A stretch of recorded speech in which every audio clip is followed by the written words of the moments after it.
Betray me, and there will be consequences. Any conversations you have about me, I want to know. Sure. When I die, the book is yours to sell. Until then, you will show the manuscript to no one. Seorang penulis berbakat diminta untuk menulis biografi mantan gangster legenda Amerika. Gangster ini pun menceritakan semua aksinya dan termasuk rahasia negara. Namun, penulis ini hanya boleh mempublikasikan bukunya ketika dia sudah meninggal. Film yang akan saya ceritakan kali ini adalah sebuah kisah nyata, film yang berjudul Lansky. Semoga alur cerita film kali ini bisa diambil pelajarannya. Langsung aja kita masuk ke alur ceritanya.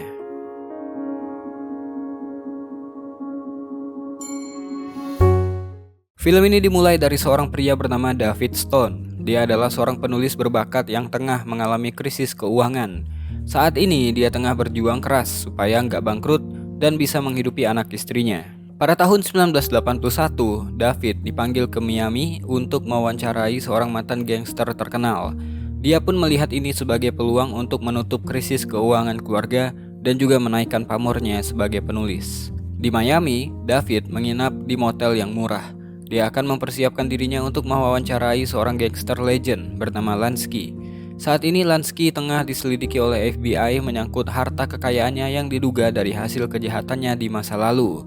Pada suatu hari mereka pun bertemu di sebuah restoran cepat saji. Lansky saat ini berusia 81 tahun dan gak ada sama sekali aura gangster di kepribadiannya. Dia kelihatan ramah, gak seperti yang David bayangkan. Namun, satu hal yang David notice bahwa sebagai mantan gangster, cara bicaranya dan ketegasannya sungguh berbeda. Saat ini Lansky memilih David untuk menceritakan kisah nyata tentang dirinya. Namun syaratnya, David hanya boleh menuliskan materi sesuai dengan izinnya dan sesuai dengan perkataan dari mulutnya, bukan dari orang ketiga. Skrip yang David tulis juga nggak boleh bocor kepada siapapun, dan setelah bukunya jadi, David hanya boleh mencetak dan menjualnya jika Lansky sudah meninggal dunia. Betray me, and there will be consequences. Any conversations you have about me, I want to know. Sure. When I die, the book is yours to sell. Until then, you will show the manuscript to no one. Ketika di motel, David pun menelpon istrinya dan mengabari kalau dia tengah menulis buku baru. Namun istrinya yang bernama Christy udah nggak mau mendengarkan apa-apa lagi kecuali David bisa mengiriminya uang untuk anak-anak. Keesokan harinya, Lansky mulai membicarakan masa kecilnya ketika dia berada di Rusia. Ada satu pengalaman yang nggak dia lupakan. Ketika dia dan pamannya dicegat oleh tentara Rusia, pamannya disuruh membuka karung berisi kentang yang dibawanya. Tentara itu pun menyuruh si paman melemparkan kentang ke udara, namun yang dipotong bukanlah kentang, tapi tangan pamannya. Mulai saat itu, Lansky berjanji pada dirinya sendiri untuk tidak mau menjadi orang yang lemah. Berangkat dari situ, Lansky mulai menceritakan kisahnya di Amerika, di New York City, tahun 1912.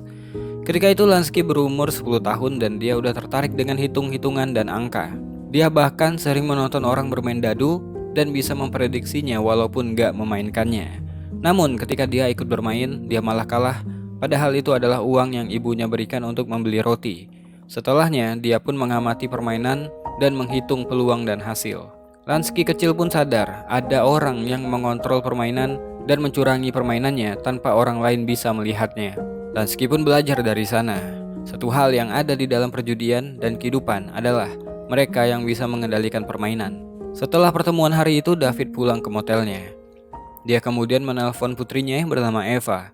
Namun karena saat ini dia miskin, dia malah diremehkan oleh keluarganya sendiri, bahkan Christy istrinya udah gak mau lagi berbicara dengannya. David pun menyuruh Eva menyampaikan pada ibunya bahwa dia tengah mengerjakan buku tentang Lansky. Ketika bukunya jadi, mereka akan punya banyak uang karena semua penerbit menginginkan buku ini.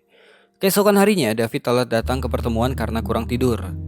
Di hari itu, mereka pun berbicara tentang Ben Siegel, New York tahun 1918. Lansky bersama teman yang bernama Ben Siegel menjalankan penyelundupan dan perjudian. Ibarat Lansky adalah otaknya, Ben adalah ototnya. Mereka berdua udah terkenal sampai-sampai hubungan mereka udah kayak saudara kandung. Operasi perjudiannya berkembang pesat. Untuk mengontrol permainan, mereka meletakkan bandar bernama Jimmy untuk menjalankan permainan yang diatur oleh Lansky. Dengan keahlian Lansky, pembukuannya dibuat bersih sehingga menjauhkan mereka dari polisi. Walaupun gak ikut bermain, dengan mengamati saja, Lansky tahu berapa keuntungan yang akan mereka dapatkan dari Jimmy. Jika Jimmy mencoba mengambil beberapa dolar keuntungan, Lansky akan tahu hal tersebut dan tentu aja ada konsekuensi yang akan diberikan oleh Ben Siegel. Suatu hari, Ben dan Lansky bertemu dengan Lucky Luciano, bapak dari kriminal yang terorganisir. Dia adalah orang yang menciptakan badan pengatur untuk mafia yang dikenal sebagai The Commission dan Sindikat Kejahatan Nasional. Di hari itu, Lansky menawarinya bisnis distribusi dengan keuntungan yang gak bisa Luciano tolak. Sebenarnya, Lansky dan Ben akan merugi di bisnis ini. Namun, mereka berencana untuk menyelundupkan minuman keras mereka sendiri secara bersamaan, sehingga mereka akan mendapatkan keuntungan dari sana.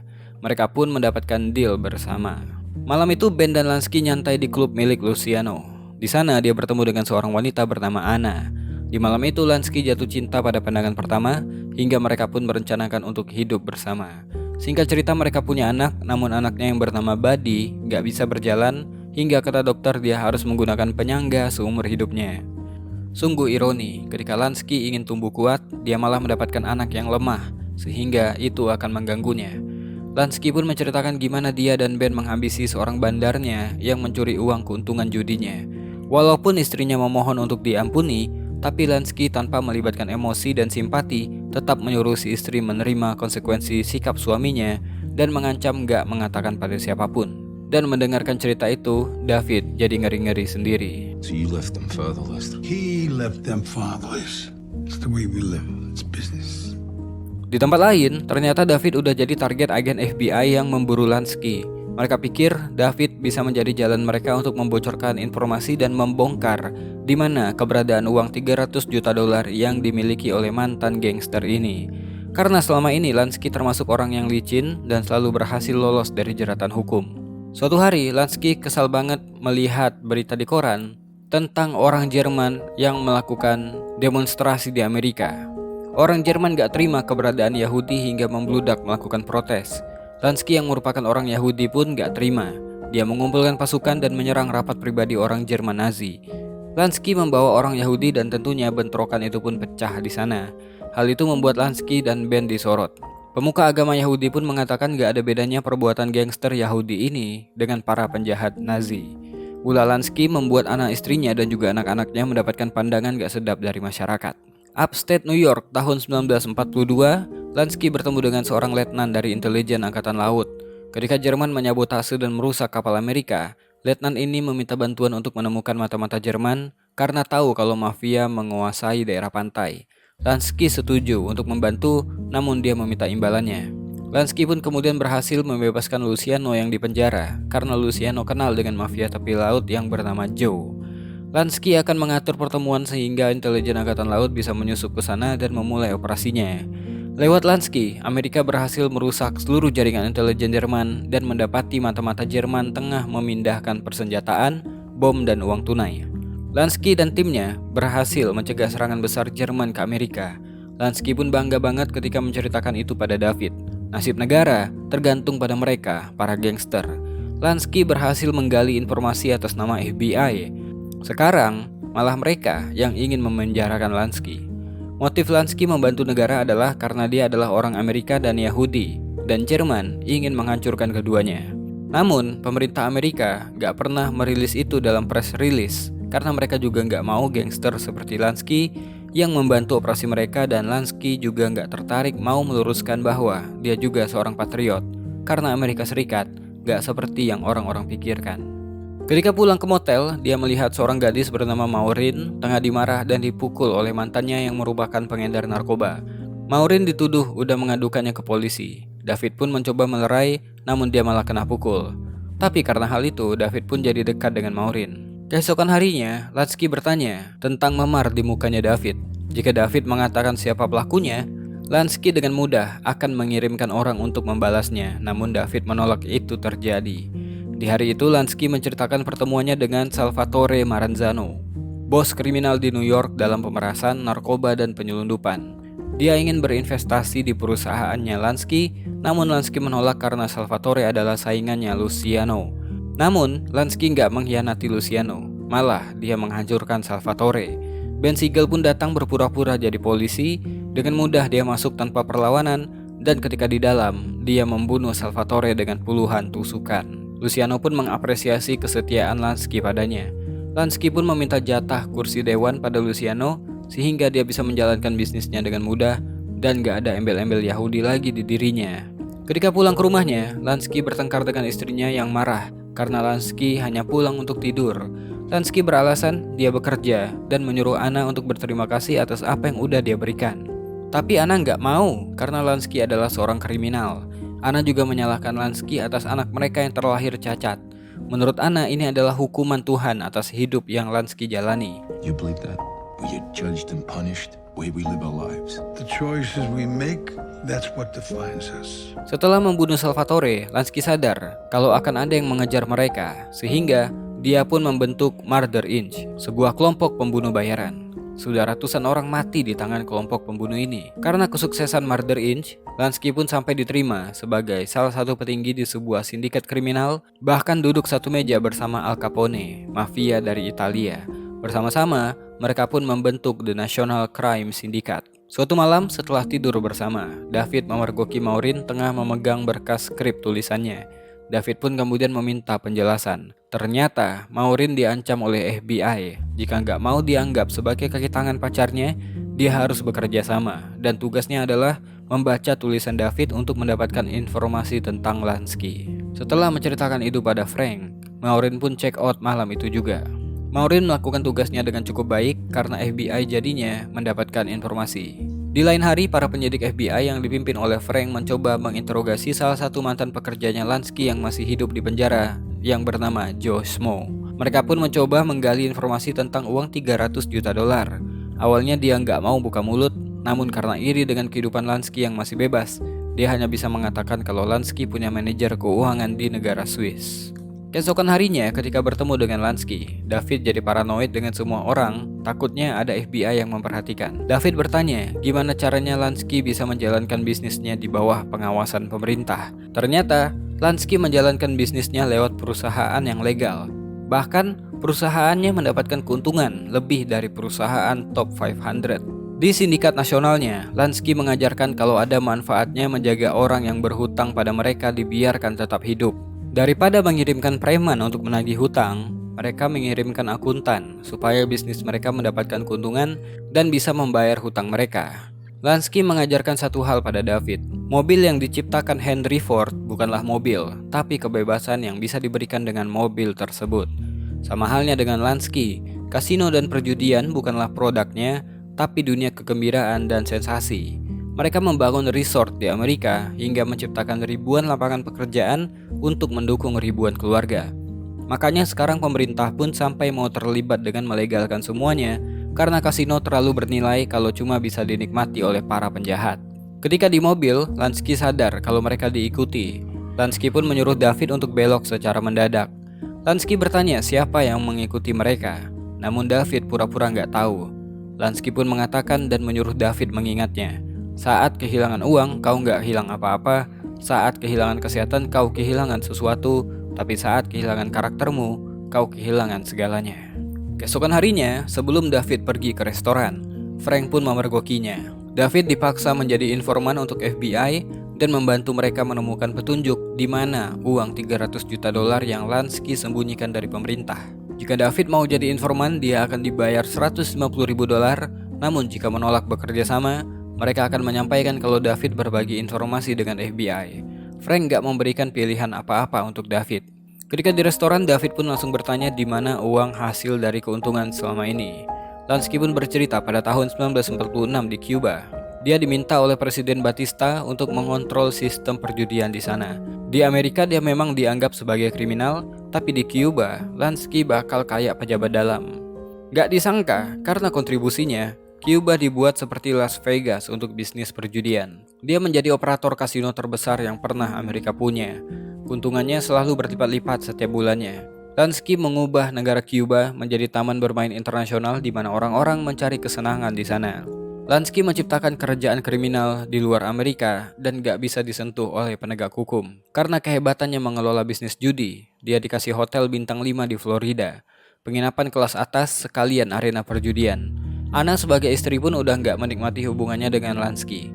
Namun Lansky masih memperhatikan anak-anaknya, terutama Buddy. Di hotelnya, Lansky kedatangan utusan dari Israel bernama Yarif. Yarif mengatakan setelah Jerman membantai orang-orangnya, mereka kesulitan bekerja di tanah Palestina.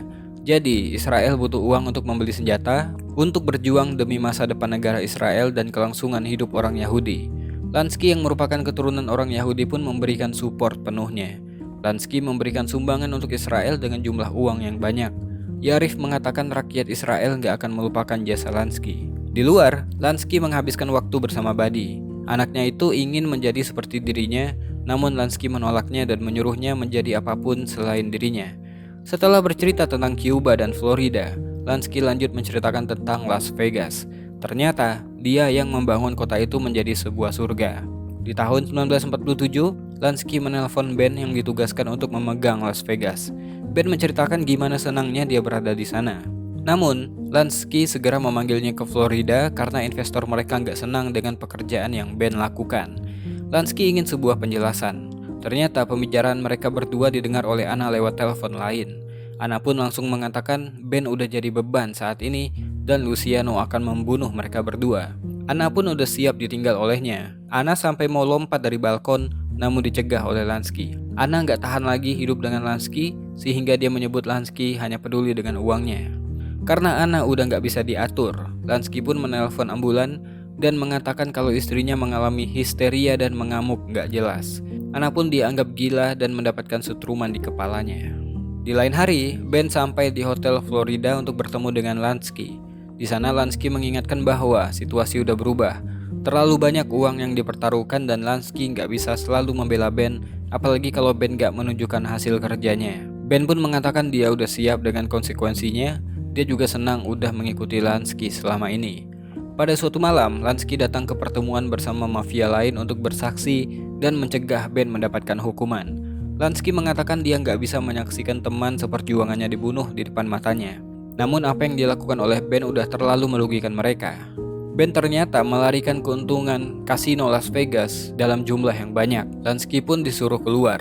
Luciano mengajak mereka voting dan semuanya setuju untuk menghilangkan Ben. Dia pun dibunuh keesokan siangnya.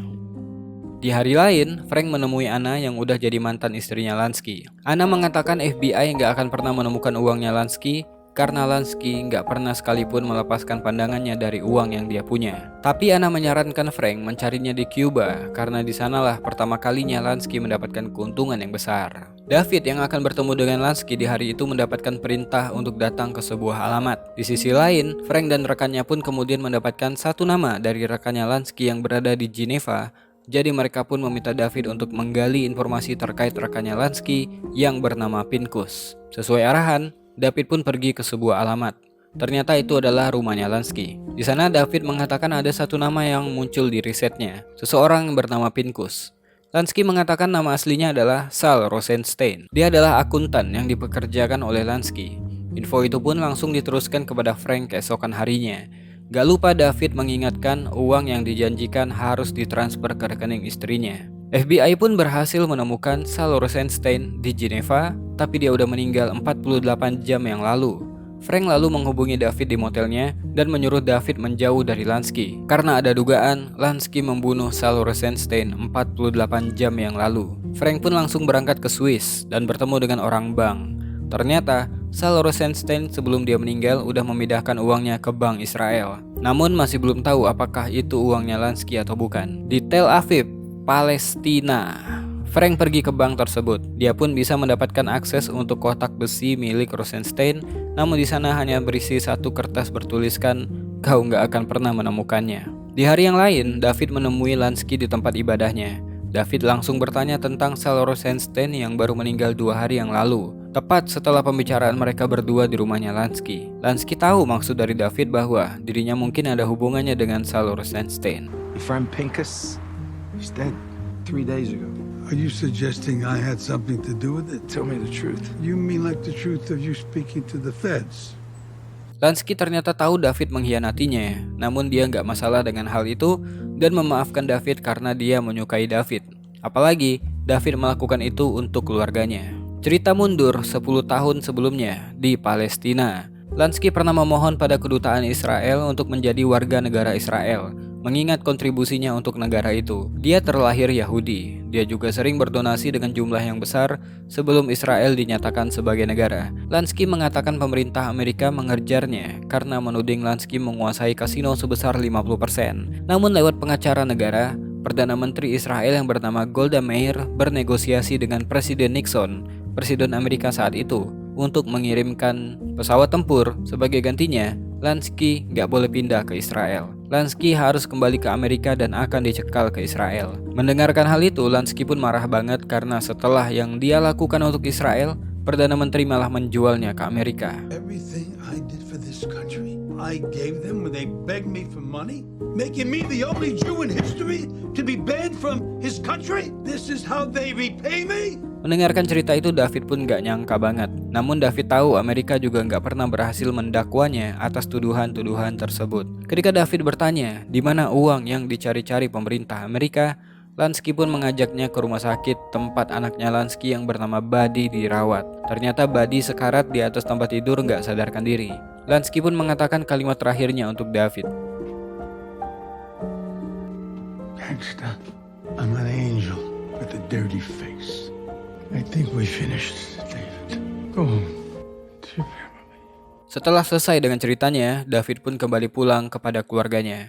Sementara Frank dipanggil atasannya dan disampaikan kalau penyelidikan atas Lansky harus ditutup. Lansky menghabiskan hidupnya untuk mengendalikan permainan, tapi pada akhirnya dia tahu ada satu permainan yang gak bisa dia kontrol, yaitu hidup itu sendiri. Meyer Lansky meninggal di tahun 1983 karena kanker paru-paru. Dugaan kekayaannya yang katanya $300 juta itu nggak pernah ditemukan. Hari ini industri perjudian yang dia pelopori menyumbang $250 miliar setiap tahun untuk Amerika dan memperkerjakan 2 juta orang. Film pun selesai.